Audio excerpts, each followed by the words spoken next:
श्री गणेशाय नमः। स्वागत है आप सभी का मेरे यूट्यूब चैनल पर। भगवान गणेश जी की कथा। जब भी गणेश चतुर्थी आए तो भगवान गणेश जी की इन कथाओं को जरूर श्रवण करें। भगवान शिव के पुत्र गणेश जी का विवाह प्रजापति विश्वकर्मा की पुत्री रिद्धि और सिद्धि नामक दो कन्याओं से हुआ था। सिद्धि से खेम और रिद्धि से लाभ नाम के दो पुत्र हुए। लोक परंपरा में इन्हें ही शुभ लाभ कहा जाता है। गणेश जी का विवाह भी बड़ी रोचक परिस्थितियों में हुआ था। उनका विवाह नहीं हो रहा था। इस विवाह की भी चर्चा सभी पुराणों में रोचक तरीके से मिलती है। भगवान गणेश को हिंदू धर्म में सर्वप्रथम पूजनीय देवता माना जाता है। कोई भी मंगल या शुभ कार्य करने के पूर्व उनका नाम लिया जाता है। उनके लिए सब कुछ साध्य है, वो सब कुछ प्रदान करने वाले देवता हैं। अगर कोई भी पूजा पाठ हो या कोई भी शुभ कार्य हो, भगवान गणेश जी का नाम ना लिया जाए तो उसमें विघ्न उत्पन्न हो जाते हैं। नंबर 1, भगवान गणेश जी की पहली कथा। पुराणों के अनुसार माता पार्वती ने पुत्र की प्राप्ति के लिए पुण्यक नामक उपवास या व्रत किया था। इसी उपवास के चलते माता पार्वती को श्री गणेश पुत्र रूप में प्राप्त हुए। इस व्रत के लिए शिवजी ने इंद्र से पारिजात वृक्ष देने को कहा, परंतु इंद्र ने इसके लिए इनकार कर दिया। तब उन्होंने पार्वती के व्रत के लिए पारिजात के एक वन का ही निर्माण कर दिया था। शिव महापुराण के अनुसार माता पार्वती को गणेश जी का निर्माण करने का विचार उन्हीं की सखी जया और विजया ने दिया। उनकी सखियों ने उनसे कहा कि नंदी और सभी गढ़ सिर्फ महादेव की आज्ञा का ही पालन करते हैं, इसलिए आपको ऐसे गढ़ की रचना करनी चाहिए जो सिर्फ आपकी आज्ञा का पालन करें। इस विचार से प्रभावित होकर माता पार्वती ने गणेश जी की रचना अपने शरीर के मैल से की। एक कथा के अनुसार शनि की दृष्टि पड़ने से शिशु गणेश का सिर जलकर भस्म हो गया था। इस पर दुखी माता पार्वती सती ने ब्रह्मा से कहा, जिसका सिर सर्वप्रथम मिले उसे गणेश के सिर पर लगा दो। पहला सिर हाथी के बच्चे का मिला। इस प्रकार गणेश गजानन बन गए। दूसरी कथा के अनुसार गणेश जी को द्वार पर बैठाकर पार्वती जी स्नान करने लगी। इतने में शिवाई और पार्वती के भवन में प्रवेश करने लगे। गणेश जी ने जब उन्हें रोका तो क्रुद्ध शिव ने उनका सिर काट दिया। इन गणेश जी की उत्पत्ति पार्वती के चंदन के मिश्रण से हुई थी। जब पार्वती ने देखा कि उनके बेटे का सिर काट दिया है तो वो क्रोधित हो उठी। उनके क्रोध को शांत करने के लिए भगवान शिव ने एक हाथी के बच्चे का सिर गणेश जी के सिर पर लगा दिया और वह जी उठे, और उसी समय से भगवान गणेश जी को गजानन के नाम से पुकारा जाने लगा। विष्णु भगवान का विवाह लक्ष्मी जी के साथ निश्चित हो गया था। सभी देवता गण वहाँ पर उपस्थित हो गए। सभी को निमंत्रण भेजा गया, लेकिन भगवान गणेश जी को निमंत्रण नहीं भेजा। भगवान विष्णु की बारात जाने के समय सभी देवता आपस में चर्चा करने लगे कि गणेश जी तो आए नहीं। फिर सभी ने विष्णु जी से पूछा तो उन्होंने कहा, हमने गणेश जी के पिता भोलेनाथ महादेव को न्योता भेजा है। यदि गणेश जी अपने पिता के साथ आना चाहते हैं तो आ जाए। पूछने लगे कि खाते भी बहुत हैं, यदि आ भी जाए तो उन्हें यहीं पर घर की रक्षा के लिए बैठा देंगे। बाद में जब यह बात गणेश जी को पता चली तो उन्होंने अपनी मूषक सेना आगे भेजकर मार्ग को भीतर से पोला करवा दिया। जब बारात वहां से निकली तो रथों के पहिए धरती में धंस गए। लाख कोशिश करे परंतु पहिए नहीं निकले।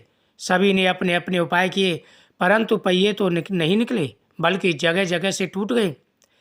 किसी की समझ में नहीं आ रहा था कि अब क्या किया जाए। तब नारद जी ने कहा, आप लोगों ने गणेश जी का अपमान करके अच्छा नहीं किया। यदि उन्हें मना कर लाया जाए तो आपका कार्य सिद्ध हो सकता है और यह संकट टल सकता है। फिर भगवान शंकर ने अपने दूध नंदी को भेजा और गणेश जी को लेकर आए। गणेश जी का आदर सम्मान के साथ पूजन किया गया। तब कहीं रथ के पहिए निकले। पूर्व काल में पार्वती देवी को देवताओं ने अमृत से तैयार किया हुआ एक दिव्य मोदक दिया। मोदक देखकर दोनों बालक कार्तिकेय तथा गणेश माता से मांगने लगे।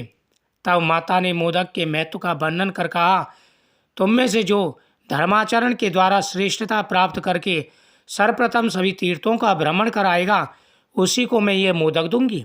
माता की ऐसी बात सुनकर कार्तिकेय ने मयूर पर आरूढ़ होकर मुहूर्त भर में ही सब तीर्थों का स्नान कर लिया। इधर गणेश जी का वाहन मूषक होने के कारण वे तीर्थ भ्रमण में असमर्थ थे। तब गणेश जी ने श्रद्धापूर्वक माता पिता की परिक्रमा करके पिताजी के सम्मुख खड़े हो गए।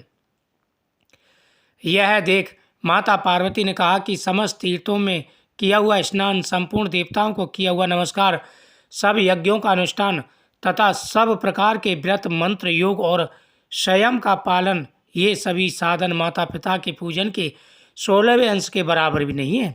इसलिए यह गणेश सैकड़ों पुत्रों और सैकड़ों गणों से भी बढ़कर है।